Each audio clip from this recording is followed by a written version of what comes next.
Question: who's ready for a little sunshine? Let's talk about it. Back in a minute.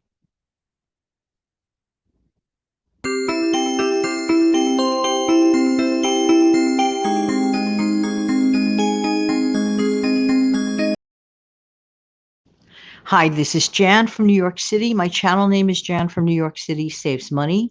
Today we're going to take a minute away from frugality. There's a special person that I want to dedicate this show to, and I used to nickname her Sunshine. Recently, I learned that this wonderful lady, who I have actually interviewed and was on my show, and I'll hook up that video in my description below in a couple of minutes. Her name was Granny Moreno. Granny Moreno passed away a few days back. And it was interesting because I was thinking of her very, very strongly. Very, very strongly. I noticed I haven't heard much from her, or I realized her uploads were not too often, or whatever. And it just kept on and off last weekend thinking of her. And then I go to find out from the long run with Joel and Christy that, in fact, that Granny Moreno passed away. This was one of the most sunshiny persons on planet Earth. And it was all genuine too, because of her love of God, her love of the Bible, and just her love of life. Granny Moreno was truly inspirational. That's why I wanted to dedicate this opening show. When I say opening show, it's the beginning of the day, right? And the sun comes up soon. And Granny Moreno, if you're listening to this, let you know that you are very, very much missed. And you definitely are still a ray of sunshine.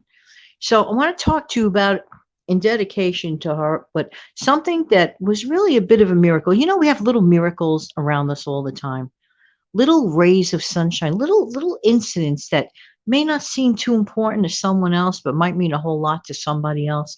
And I'm going to tell you a little story. I used to do a lot of voluntary work in my church years ago. And at that time, I was volunteering, doing like readings at the services and stuff of that nature. And that year, it happened to be Easter weekend. Okay.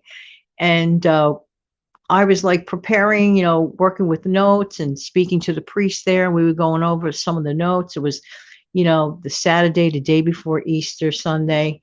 And we had a whole bunch of lily plants delivered for the church, in celebration for, the Easter celebration. Unfortunately, the lilies were closed. They wouldn't open up. They would not open up for beans.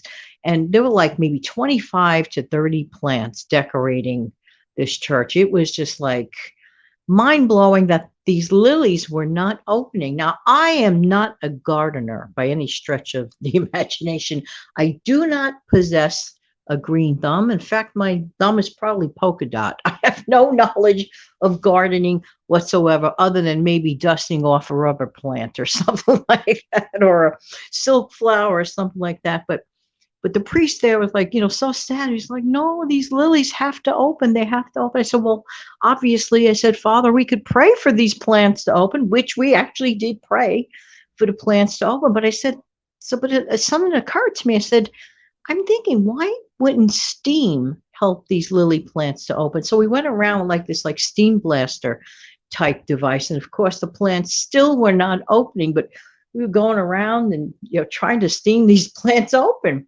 So that Saturday evening, the plants were still closed. But then I was notified the next morning on Easter Sunday, every single lily plant open.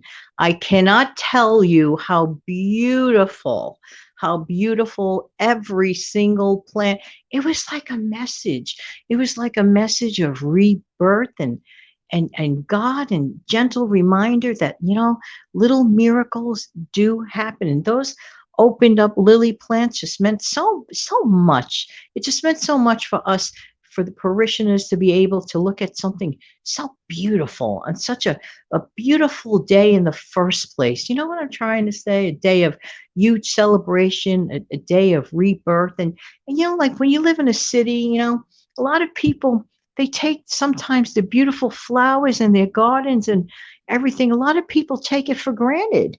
But when you live in a concrete jungle and, you see, some plants and everything, it's like, oh, wow, how nice, like a little patch of plant here and there or whatever. And I'm telling you, it really, really meant a lot. So that day when I went into the church and I saw every single plant opened up, it was like, I have to say, one of the most beautiful things I've ever seen. And this is why I'm mentioning this story on behalf of the life of and the dedication to Miss Granny Moreno. She really was a spot of sunshine. I never saw anyone as positive as this lady was. And she, had some physical challenges.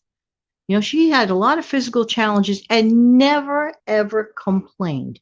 Never ever complained. And you know what? You, my dear Miss Moreno, you are absolutely one of my favorite role models that I will never ever forget. There you go. May she rest in peace in God's glory. And thank you for everything. And if you guys have an opportunity, you may want to see whom I'm referring to. And this is another miracle before I go. Well, semi. Poor Granny Moreno had so many technical difficulties trying to get her link to work to be on camera for the interview. And she really, was trying so hard. And I tried to explain everything. Then I came up with this genius idea to use my cordless phone as part of the interview. But we did it and we got the show taped. And that's the main thing. So if you just want to have a look to see who I'm referring to, even if for a minute, that way you can say, oh, yeah, I remember that sweet lady. At any rate, thank you so much for listening. Listen, have an amazing afternoon and day, morning. Seize the day. Do what you could do to make someone else smile. And guess what? You're going to have a bigger smile yourself. There you go. Take good care, everybody. Have an amazing day.